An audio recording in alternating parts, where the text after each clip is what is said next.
గుర్తింపు వచ్చిందంటే తిరుమలరావు గారు సిఫార్సు చేయడం వల్ల మన జిల్లా కలెక్టర్ గారు దాన్ని ప్రతిపాదించి ఇవాళ నేను దానిలో భాగంగా నేను ఈ రోజు ఎమ్మెల్యేగా ఉన్నాను.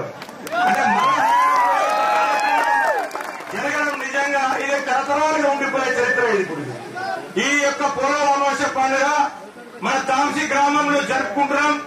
అదొక అధికారికంగా జరుపుకున్నామంటే అప్పుడు ఎవరు కలెక్టర్ ఉండే, ఎవరు ఎస్పీ ఉండే, ఎవరు ఎమ్మెల్యే ఉండే, ఎవరు చైర్మన్ ఉండే అని చెప్పేసి ఒక గుర్తు ఉండిపోయే చరిత్ర ఇది. కాబట్టి ఇది చాలా శుభం, మంచి రోజులు. కాబట్టి పూర్వ అమావాస్య పండుగ అనేది మనం శ్రావణ మాసంలో ఆఖరి అమావాస్య రోజు జరుపుకున్నటువంటి యొక్క పండుగ ఇది.